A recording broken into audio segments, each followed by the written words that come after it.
Welcome back. All right, 12 game night tonight, and of course, every 10 seconds they're advertising it's 16 game night next Tuesday. I know the upcoming Tuesday is just going to be a long day. But that being said, there's just a couple of games tomorrow. Monday, I'm going to a Tool concert, so taking some time to relax. Anyways, starting off with Calgary and Buffalo. Buffalo Sabres, yes, that's the state of New York on that map. Good eye. All right. So, Vladar versus Levi in this one. Kadri can't bury one on a turnover, but then Huberdeau buries a rebound after that at 48 seconds. Lindholm and Anderson with the assists. So, Buffalo starts this one in neutral. Not a good start. Backlund has a blast that's held. The Flames get a power play. That's killed off. The shots at that point, 5-0 for Calgary. So, really, really strong start by the Calgary Flames. Skinner fans on a turnover opportunity, and then the Sabres would tie it. It's Eric Johnson with his first goal in a while. He scores from DAL-ANA and Okposo. That's at 6:05 over the glove and a screen shot. So no chance for Vladar there. We get a power play for Buffalo. Tuck tips one wide. That's killed off. And then Dewar scores for Calgary from Greer and Sharangovich. At 10:15, he just buries a loose puck at the net. Sharangovich's first point as a Flame. Sabres go back to the power play. That's killed off. The Flames rush. We get another Sabres power play, and pretty much right away, at 14:28 on that power play, Tage Thompson with his first of the year from Cousins and Dahlin. So that ties it up at 2. It's a tic-tac-toe play. Flames then get a power play. That's killed off. It is 2-2 after 1. Second period, Johnson's denied from the slot. The shots are only one apiece at 5.5 minutes. We get a power play for the Sabres. That's killed off. Flames are blocking shots. There's a press by the Flames. They're kept to the outside. We then get a power play for Calgary. Backlund has a shot that deflects out. Kadri heals the chance that he had. That power play is killed off. Lindholm's then robbed on a break with 22.8 seconds left, and the score stays the same, still 2-2 after 2. Third period, early Thompson chance, that's blocked. Greenway has one that's saved, it's cleared out. Sabres press at a minute and a half, but at 1:52 on a great pass, Coleman buries it. Coronado and Gilbert with the assists. So suddenly Calgary has their third lead. It doesn't last that long. At 3:14, Peterka gets that back. Cousins and Jokiharju with the assists. The Flames press to respond, and at 4:35 they do. Ruzicka from Kadri. It's a one-timer. Nice pass by Kadri. And that's 4 leads for Calgary. So Buffalo comes back and ties it 3 times, but you can't keep falling behind, especially at home. And in front of so many empty seats, they want to garner some kind of interest locally. They got to start playing better. So there's a power play for Calgary. That's killed off. We then get a power play for the Sabres. That was also killed off. Vladar with a misplay, but he gets bailed out by his defenseman. With 1:07 left, there's too many Sabres on the ice. So that's not a great one. And goalie gets pulled for 5-on-5, but in the end, Calgary wins this one 4-3. They go to 2-1-1 with the win. Buffalo, not great, 1-3 with the loss. So the shots on net, 12-7 Calgary in the first, 11-7 Calgary in the second. Both teams had 13 shots in the third. Final shots are 36-27 for Calgary. Power plays, the Flames 0-for-5, Buffalo 1-for-5. The hits, 19-11 Buffalo. Vladar saves 24 out of 27. Levi saves 32 out of 36. So for Buffalo, it's all about how you bounce back from this, right? We'll see what they do. All right, next up. Toronto in against Florida. So the Florida Panthers, there's kind of some ownership going on here by Florida, isn't there, when you consider the playoffs and then tonight's game. So it's Samsonov versus Bobrovsky. Lundell, the Sortif gets blocked. There's a power play for Florida. Barkov's denied. That power play is killed off. The shots are 4-1 Florida 6 minutes into this. Verhaeghe has a rush chance. That's held. Marner is denied. There's some shoving and pushing on that. Cousins has a turnover chance. That's blocked. The Panthers press with 4.5 minutes left. Forsling has a blast that's blocked. And then Stenlund through a screen. He opens the scoring at 17:08. It's 1-0 Florida. Leafs press for response. There's a near miss for OEL on a slap shot. He doesn't miss his next opportunity. It's from the point. It goes in. Barkov and Reinhart with the assists at 19:53. So I've talked about this in previous years. Those last-minute goals are very often just killers. Just really hurt your team's confidence and any momentum you might have had going. So it's 2-0 Florida after 1. Second period, Panthers press at a minute and a half, but the Leafs are leading in shots 4-1, 5 minutes in. The Panthers press at 7 minutes. Marner has a rush chance. That's held. We then get a power play for Florida. Things get pushy on a hold by Samsonov. We get 28 seconds of 4-on-4, and then it's a Leafs power play. And Marner would score on that power play from Tavares and Nylander at 11:52. He buries a loose puck at the net. So Marner on the board, and again, Tavares and Nylander with the assists. But no Matthews goals tonight. Leafs then look to tie it.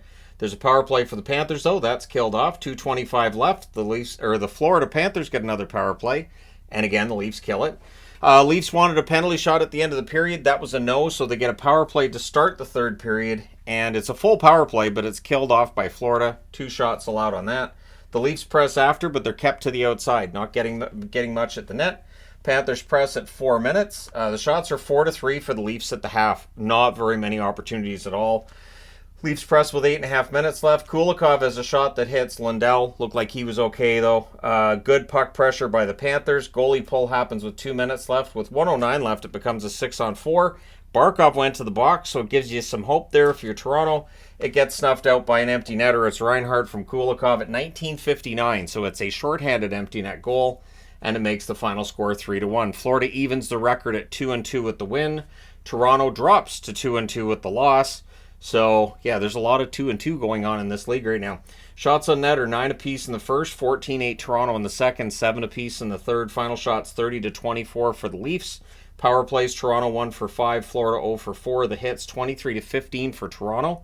Samsonov saves 21 out of 23, and Bobrovsky 29 saves on 30 shots. His best performance so far this season, and probably bad news for other teams in the East that Florida, after losing those first couple of games, and remember the one against Minnesota, they should have won, but Gustafsson stole it. So Florida's playing pretty well. All right, next up, Nashville and the New York Rangers. I did not see this one coming at all. Nope.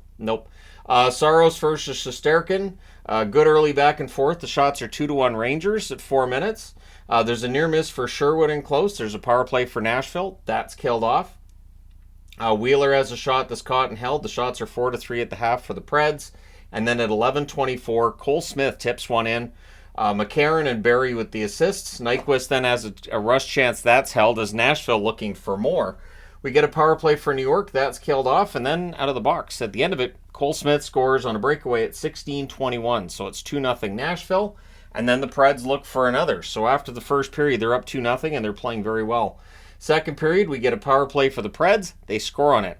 O'Reilly with the power play marker, Evangelista and Forsberg with the assists at 3:32. It's a tic-tac-toe play that took 6 seconds on that power play. So remarkable play. Preds look for more. Yossi has a screenshot that's held. Hedl fires one wide on a rush. The Rangers press. They're kept to the outside. Gustafsson has a net feed that's blocked. We get a power play for the Panthers, and they score on this one as well. Forsberg scores from Barry and Yossi at 13:51, and with 4 goals on 18 shots, Shesterkin's night is done. Quick is into the net. With 1:41 left, the Rangers get a power play, and they score on it. Fox scores from Zibanejad and Panarin at 19:18. So it's 4-1 after 2. Third period, we get a power play for the Rangers. That's killed off. The shots are 4 apiece at 7.5 minutes. Nashville with some pressure. They're kept to the outside, and I thought Jonathan Quick was pretty sharp in relief. Rangers score. Offside challenge. Yep, goal comes off the board. Nothing was going right for the Rangers tonight. They did press with 4 minutes left, but in the end, Nashville wins this one on the road 4-1. They send their record to 2-3-0. The Rangers 2-2-0 with the loss. Shots on net 8-5 Nashville in the first, 10-9 Nashville in the second, 10-9 Rangers in the third. Final shots 27-24 for Nashville. Power plays, the Preds 2 for 4, Rangers 1 for 4. The hits 21-16 Rangers. Saros saves 23 out of 24. That'll improve his stats. Shesterkin saves 14 out of 18. That will not improve his stats. Quick saved all 9 shots he faced in relief. So for the Rangers, we'll see how they bounce back from this. But it is an odd start to the season. It feels like there's some teams that are, not necessarily hitting on all cylinders that were expected to be better. And the Rangers, I think, are one of those teams. A game at home against a Nashville team that's seen by many as rebuilding, or at least retooling. That's a game that you just have to win, even though it's still early in the season. All right, next up, Vancouver and Tampa. So it was Demko versus Johansson in this one. There's an early press by the Canucks. Cirelli has a rush chance that deflects out. We get a power play for the Tampa Bay Lightning. Point has a rush chance that's saved. That power play is killed off. Shots are 5-0 for the Bolts at 5 minutes. Beauvillier has a net drive. That's blocked. Tampa gets their second power play, and they score on it. They're lethal on the power play at home. Nick Paul buries a rebound. It's a Myers turnover. Myers was trying to clear it and gives it to Stamkos. Don't give it to Stamkos. That's at 11 minutes and 10 seconds. Tampa Bay on the board there. Good forecheck by the Bolts as they look for more, and they were dangerous in transition in this game, so speed is the name of the game in today's NHL. Pressed by Tampa Bay with 3 minutes left. Hedman can't bury one in close. Besser has a chance that's kicked aside. Tampa Bay clears. So it's 1-0 after the first. Second period.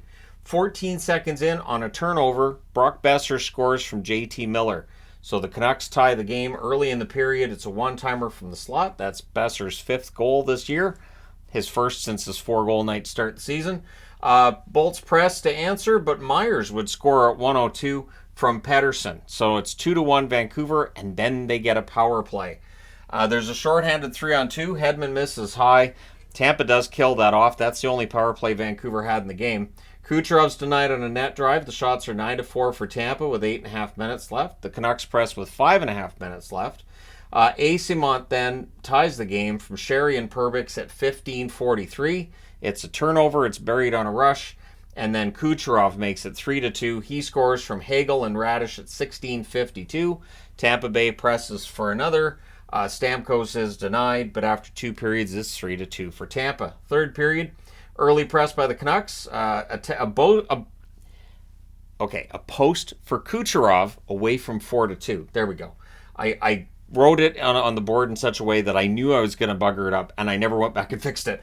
Power play for the Bolts. They score on it as Kucherov. It's a one-timer at 4:42. Act surprised Kucherov got a couple of goals against Vancouver. Stamkos has a 3-on-1 chance. That's held. Beauvillier has a shot that deflects out. And then the Canucks, they try. They do. You pull the goalie, you get a goal. It's Miller from Hronek and Pettersson at 18:11. The Canucks call a timeout. Besser couldn't bury one. 37.4 seconds left. Tampa Bay with an icing, but they hold on. They win this one 4-3. They stop their losing streak. They go to 2-2-1 on the season. Vancouver drops to 2-2-0 on the season. Shots on net 13 apiece in the first, 18-6 for Tampa in the second. So Vancouver is having problems in the second period. In the third, 10-5 Vancouver. Final shots 36-29 Tampa. Power plays 0-1 for Vancouver, 2-3 for Tampa Bay. Hits 18-14 for Vancouver. Demko 32 saves on 36 shots. Johansson 26 saves on 29 shots. And they say they're having problems in the second period because that's better than the shot differential was in the second period against Philadelphia. Still not any good. That being said, I need to change boards. All right, so the Oilers and the Flyers. How about those Flyers, huh? Yep. So that's why I'm wearing a Flyers jersey. That was an impressive win tonight. So it's Campbell versus Hart. No Campbell magnet on the board tonight. Early jump for the Flyers. There's a near miss for McLeod from the side of the net. The shots are 3-1 for the Flyers at 5.5 minutes. Lawton has a shot that's caught and held. There's some momentum for the Flyers at this stage. Delorier has a shot that's held. There's some pushing there. McDavid to Kane, near miss. They press after that, though. Sanheim then fires one wide on a 2-on-1 rush. Holloway has a chance that's held. There's some strong forechecking by the Flyers. Hyman has a shot that's blocked as the Oilers press. And then a give and go on zone entry.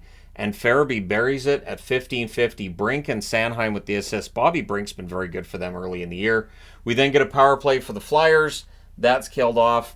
And so we go into the second period with Philadelphia up 1-0. The Flyers press at 2 minutes. Eventually, they get a goal. It's Atkinson.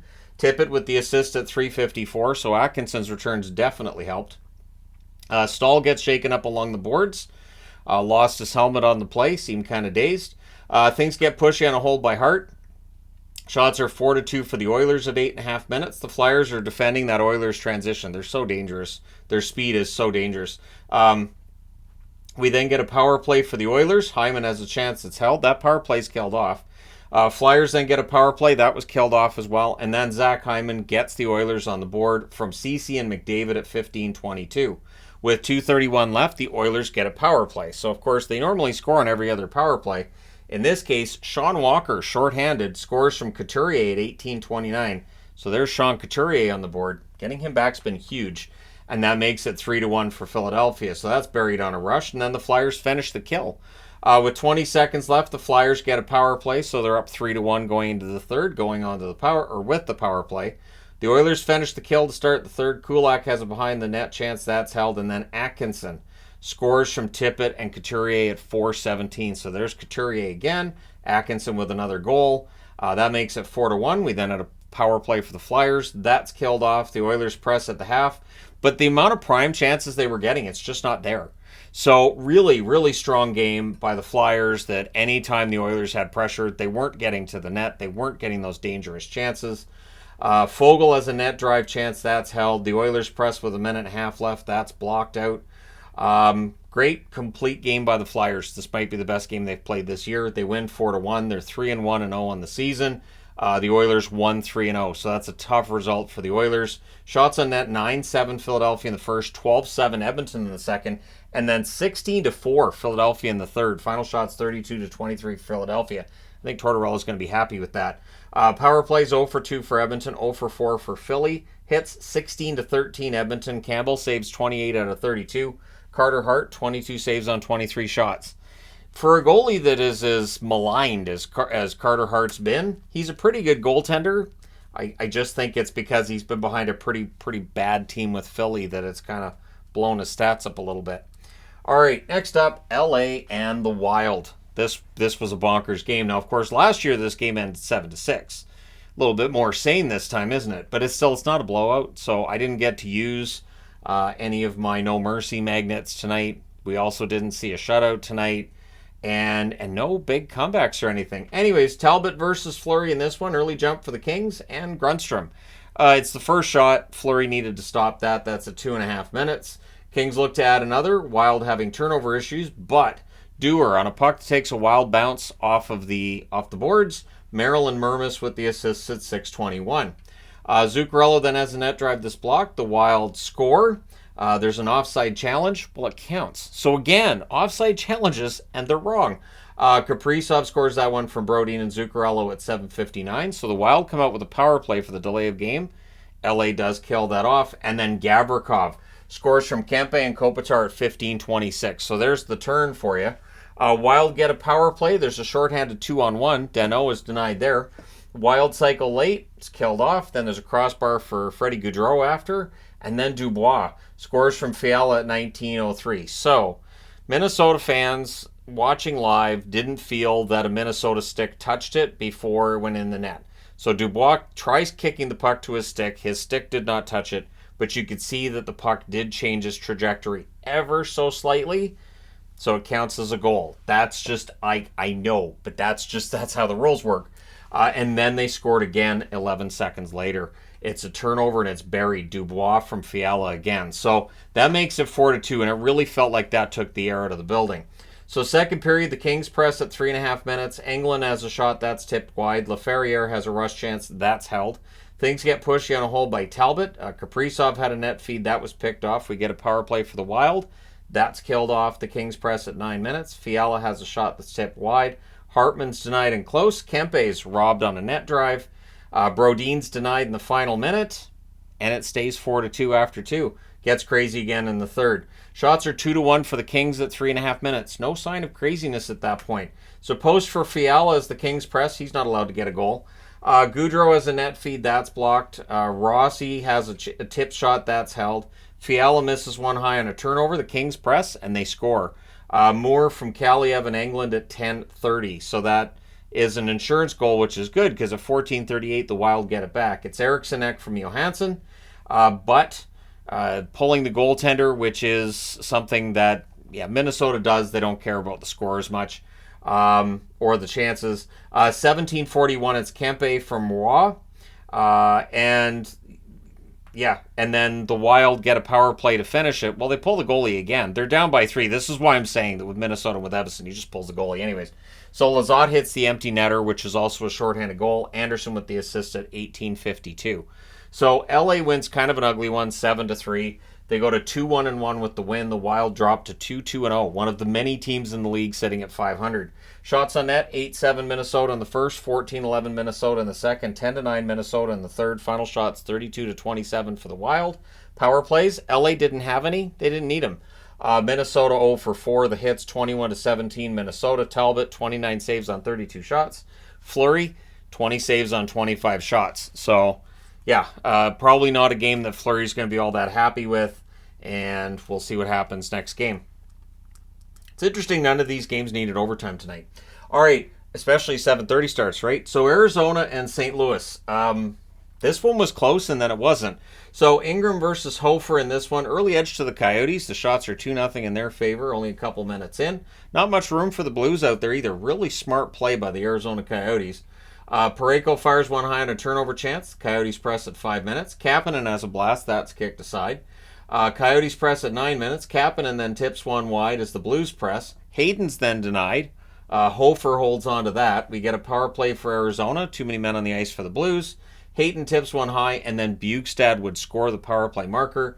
Michelli and Valimaki with the assist at 14:42. It was a good cycle, and he wires it.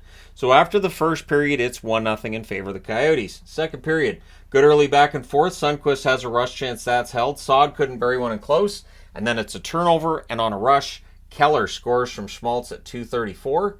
We get a power play for the Blues. That's killed off, and then Vrana, wide open in front of the net. Scandella and Hayes with the assists at 7:02. It was wired blocker side by Vrana. That was excitement for the St. Louis crowd, which does not last, as Carcone answers from Dursey at 7:44, and that just seemed to just take that momentum and just cuts it off right there. So the fans call a trip, the referee doesn't, and then at 13:58, Schmaltz scores from Keller. The Blues would get a power play after that. They desperately needed a goal. Saad's denied twice. Vrana ends up hitting the crossbar. It's killed off, and then the Coyotes press. Toropchenko has a last-minute chance. That is saved. And so we're going to the third period with Arizona up 4-1. Third period, power play for the Coyotes, and they score on it. It takes 27 seconds for them to hit it. Zucker was, again, good cycle. Michelli and Valimaki again with the assist. That's a 2:09. That's Zucker's first goal as a member of the Arizona Coyotes. Then, a little over a minute later, Sammy Blais answers. He dropped to one knee to score this one. Vrana with the assist. That's at 3:16. So it gives, again, a little bit of hope, right, to St. Louis fans. The Coyotes press at 6.5 minutes. Then we get a rush by the Blues. Falk has a shot that's blocked as the Blues press. There's a near miss for Schmaltz from the slot. We get a power play for the Coyotes. That's killed off. 3:11 left. There's another power play for the Coyotes, and they score on this one as well. Their power play, lethal tonight. It's Dursey from Cooley at 16:59. It was through a screen. It was top shelf. No chance for Hofer. Your final score is 6-2. The Coyotes even the record to 2-2. Remember, they haven't played at home yet. St. Louis 1-1-1 with the loss. Shots on net, 11-7 Arizona in the first, 15 apiece in the second, 16-4 Arizona in the third. Final shots 42-26 for the Coyotes. Power plays, Arizona 3 for 4, St. Louis 0 for 2. Hits 21-10 St. Louis. Ingram saves 24 out of 26, and Hofer saves 36 out of 42. And then the last one on this board is the Vegas Golden Knights and the Winnipeg Jets. So Vegas, what a start to the season, I tell you. It's Thompson versus, they haven't really broken a sweat. It just doesn't feel like, it just feels like they're just playing around and they just win games. So it's Thompson versus Brossoit, and early on the Jets get a lead. It's Iafallo from Morrissey and Niederreiter at 1 minute and 30 seconds. He just buries a rebound at the net. Shots are 4-3 for the Jets at 5 minutes. There's a press by Vegas, but they're kept to the outside. Stone has a chance in close. That's saved. The Vegas forecheck draws a turnover. Shots are 9-8 for the Jets with 5 minutes left. We then get a power play for Vegas, and they score on it. This has been an issue for Vegas. Their power play, not an issue tonight. So it's Marchessault from Stevenson and Theodore at 17:52 or 17:42. Vegas then presses for the lead. Perfetti was then denied. The Jets would get some pressure, but after one period, it is 1-1. Second period, it takes 49 seconds. DeMello with a turnover, and Vegas makes him pay. It's Howden from Stone at 49 seconds, and suddenly Vegas has their first lead of the game. Iafallo has a chance, that saved. Marchessault's then denied on a rebound. The shots are 4-3 for the Jets, 5 minutes in. We get a press by Vegas at 8.5 minutes. A power play by the Jets. Early clear by Vegas there. Jets had trouble setting up. It ends up getting killed off. And then Alec Martinez. He's back in the lineup. He gets a goal. Carlson and Cotter with the assist of 15:27. Vegas presses for another, but Winnipeg would answer. At 16 minutes, Perfetti on a rush. He scores it. Mesnikov and Ehlers with the assists. And that was a huge goal for Winnipeg. They desperately needed that. Stone dangerous on almost any shift around the net. I thought he had a solid game tonight. So we're going to the third with the score, 3-2 for Vegas. Jets press at 3 minutes. Morrissey's denied. More pressure by them after that. Nemesnikov's then denied as well. The fans call a trip. The referee says, no, thanks, I'm good. Morrissey has a blast that's held. It's all Jets at this point. Like, it's just ridiculous. Carrier has a rush chance that saved. Jets get themselves a power play, and they score on it. And it's Alex Iafallo from Scheifele and Ehlers at 11:32. Is a good cycle, and he just wires it. So Iafallo's a good goal scorer. We'll see if he can help turn things around for the Jets. Then we get a power play for Vegas, and they score on it. It is Jack Eichel at 15:24 from Stone and Theodore. And again, it's one of those goals that just takes the wind out of the sails of the opposition. Goalie pull happens with 1 minute and 20 seconds left. That leads to Nick Roy getting a goal from Theodore at 18:57. And so Vegas wins on the road 5-3. They go to 5-0-0. The Jets drop to 1-3-0 on the season. Shots on net 12-10 Winnipeg in the first, 8-7 Vegas in the second, 20-9 for Winnipeg in the third. Final shots 39-27 for the Jets. Power plays Vegas perfect, 2 for 2. Winnipeg 1 for 2. Hits 20-19 Winnipeg. Logan Thompson very good, 36 saves on 39 shots. Bressois 22 saves on 26 shots. And so for Winnipeg, it's back to the drawing board, and we'll see what they do next game out. But now I need to change boards. Alrighty, so Dallas and Anaheim. That was a scary game for me as a Dallas fan. This Anaheim team is going to win at share games. If they can keep up this energy level, if they can keep up this amount of speed and creativity, they're going to win their share games this year. Playoffs, no, but they'll win their share games. So it's Ottinger versus Gibson in this one. McTavish is denied from the slot. The Ducks press at 2.5 minutes. In fact, the shots are 4-1 Anaheim 3.5 minutes into this. Vetrano bats one out of the air and it's saved, but then at 4:37, Terry scores from Zegras and Mintyukov, and then the Ducks press for more. So a lot of good young players in this lineup, a lot of energy. We'll see how things go for them. We get a power play for Dallas. Doesn't get set up. It's killed off. No shots. 8 minutes in, the shots are now 11-1 in favor of the Anaheim Ducks. We get a power play for the Ducks. That's killed off. The Stars press are kept to the outside. We then get a second power play for the Stars. It's killed off as well. Things get pushy on a hold by Ottinger. Ducks come out of that with a power play, and Zegras ends up hitting the outside of the post. But after the first period, it's 1-0 for the Ducks. Second period, early power play for the Ducks. That's killed off.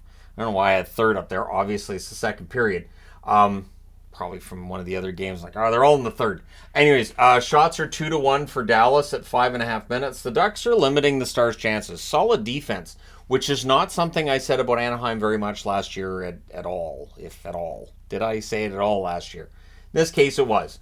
Lindell defends a Carrick chance. Too many Ducks on the ice. The Stars with a power play. I know. The announcer said it wasn't a penalty, but either way, Dallas scores on the power play. It's Hintz from Pavelski and Heiskanen at 10:03.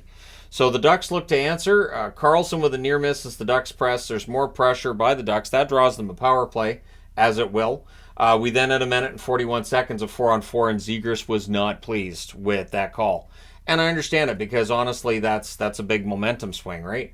The Stars press with 3.5 minutes left after everything's been killed off. Marchment's robbed, and then we get some pushing. What I liked with that was Marchment just ignored it, just didn't care. Pavelski then scores from Heiskanen and Robertson at 18:05, and suddenly Dallas has a lead.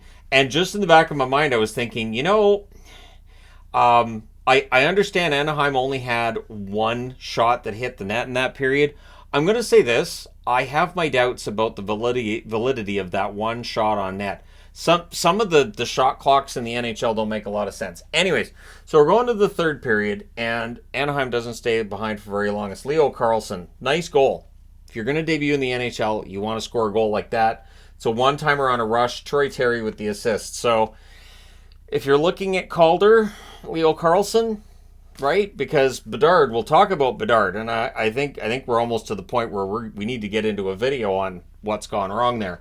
But the Ducks press for the lead. Momentum with Anaheim. The Stars get pinned down. The shots are 3-0 for the Ducks at 6.5 minutes. But then puck goes the other way, and on their first shot, it's in the net. It's Heiskanen from Steele and Sagan at 6:45. Heiskanen's been pretty loud that he wants to be considered for the Norris. I don't know if he's going to get there or not, but at least the effort's there. Things get pushy on an offside by the Stars. The goalie pull would take place with 2 minutes left. McTavish couldn't bury a rebound. The Stars hang on. Ottinger was excellent in that third period. The Stars go to 2-0-1 with the 3-2 win. The Ducks drop to 1-2-0, but no shame in how Anaheim played tonight. So the shots on net: 17-7 Anaheim in the first, 12-1 Dallas in the second, 11-5 Anaheim in the third. Final shots: 29-24 for the Ducks. Power plays: Dallas 2 for 5, Anaheim 0 for 4. Hits: 23-12 Anaheim. Ottinger saves 27 out of 29. Gibson saves 21 out of 24. But it was an entertaining game. All right, next up, Carolina and Seattle. This was bonkers. Absolutely bonkers. See, I made a video. You're welcome, Seattle. So Ronta versus Decord. Canes had nearly scored in the first minute. Shots are 5-2 for Carolina at 5 minutes, and it felt like here we go again for Seattle, right? Canes press at 6 minutes. Decord holds, but it is Seattle who opens the scoring.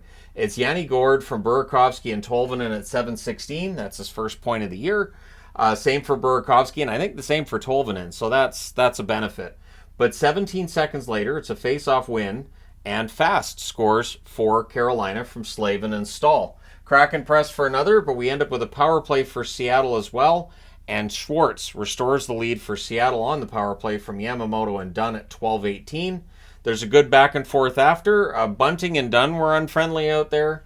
2:17 left. The Canes end up with a power play, which leads to a shorthanded goal.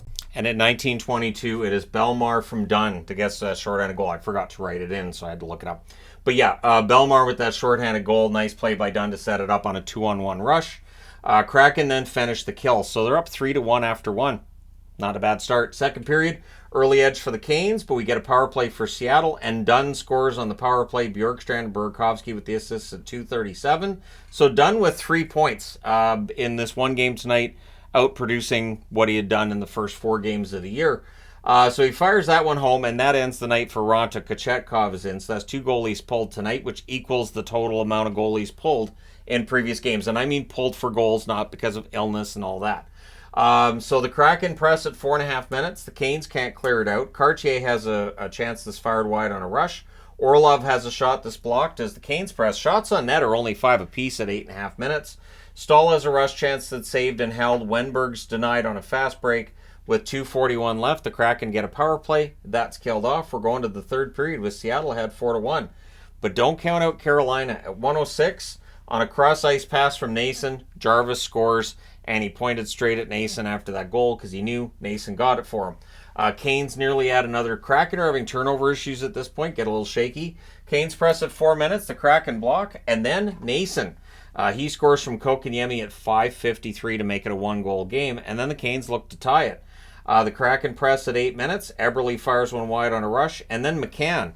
It was a feed from behind the net by Bjorkstrand at 11:52. McCann buries it. So that's his first goal, or second goal of the year. It's his first goal in a while here. And then Cartier at 12:13. So it doesn't take very long for them to get another. Cartier from Beniers and Eberle. So Beniers with his first point of the season. A lot of the Seattle players that you would want to see get on the board did tonight. If you're a Seattle fan, a lot of the guys you want to see get going absolutely did tonight. We get a power play for Seattle. That's killed off. We had a fight between Lemieux and Cartier. Lemieux won that. Canes with a power play, and they score on it. It is Jarvis. He scores. It's a 6-on-4 goal at 15:54. Stahl and Natchez with the assist. So Brindamore pulling the goalie because sure, why not? Makes it a 6-on-4. They would pull the goalie again, and at 16:51, Bjorkstrand hits the empty net. At this point, Stahl, who had been hit by a shot earlier in the period, he actually exits from the bench. So once they realized they weren't coming back in this one, they let him go to the room to get looked at. So your final score is 7-4. Seattle finally gets that first win of the season, and they avoid a 4 wins in a row, 4 losses in a row in regulation.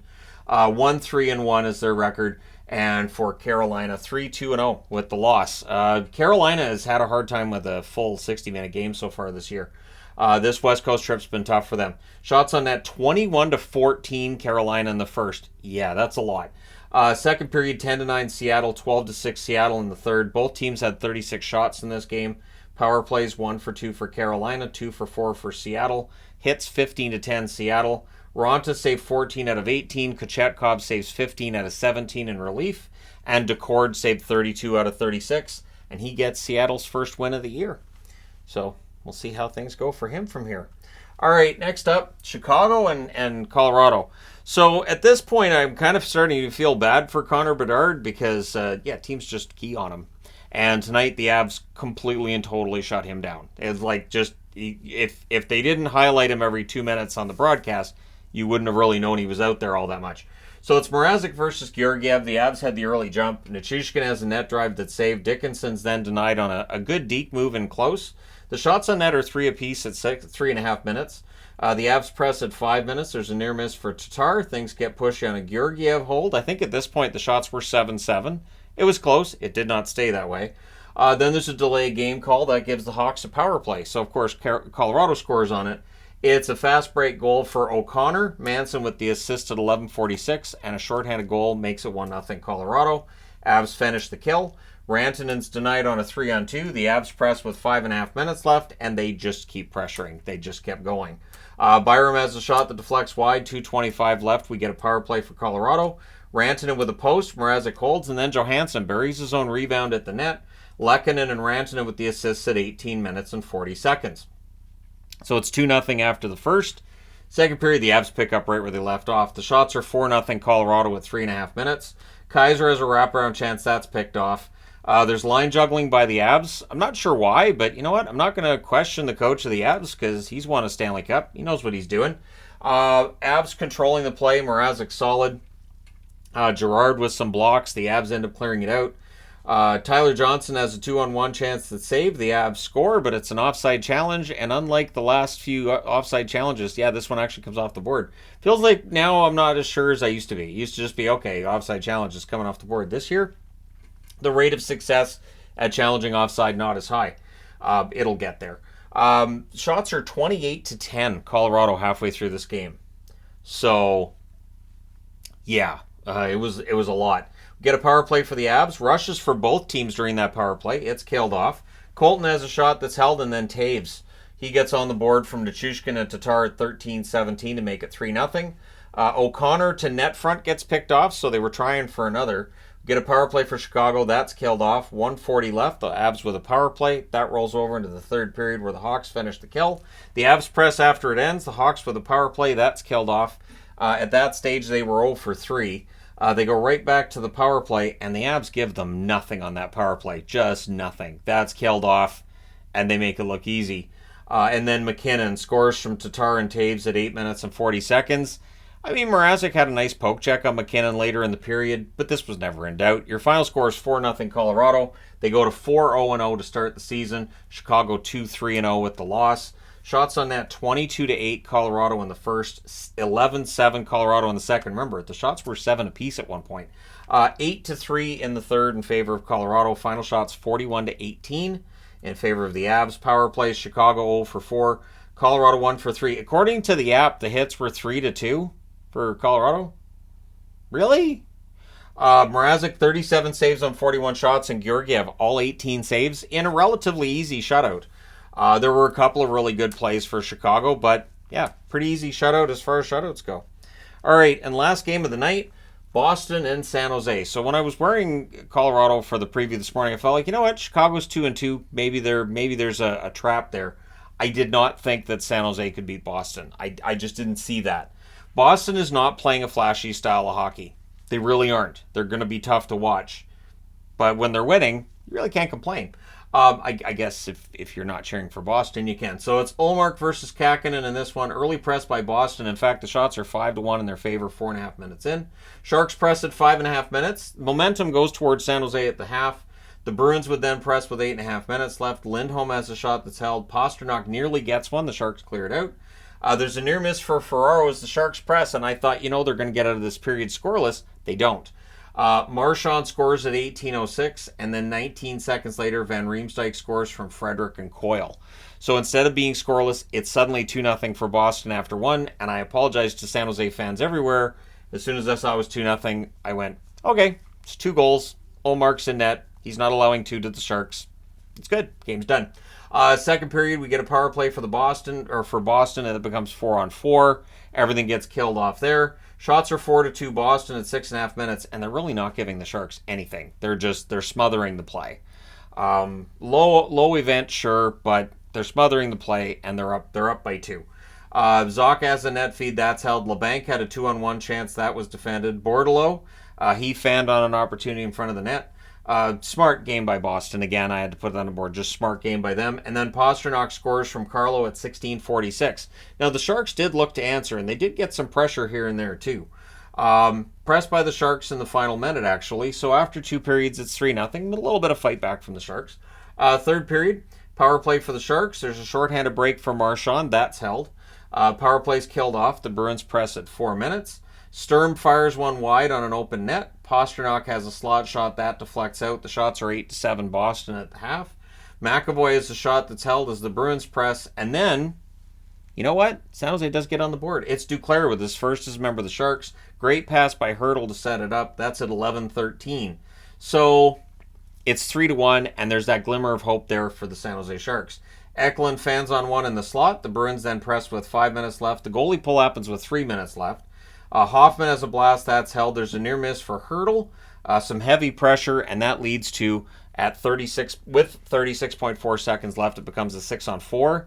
But San Jose cannot solve Ullmark again. Your final score is 3-1. Boston 3-0-0 to start the season. For San Jose, 0-3-1 to start the season. So Boston remains undefeated, and San Jose remains winless. Shots on net, 17-10 Boston in the first. Both teams had 7 shots in the second, 12-10 Boston in the third.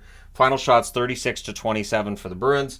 Power plays, Boston 0-1, San Jose 0-3. The hits, 13-6 San Jose. Ullmark saved 26 out of 27, and Kakkonen saved 33 out of 36. He had a good game, just no goal support because Ullmark and because of the way the Bruins are playing hockey right now. So let me know your thoughts in the comment section below. As always, don't forget to hit like and subscribe if you're browsing your way through. You just happened upon this video. Thank you guys so much for watching, for all your support. I will talk to you again soon.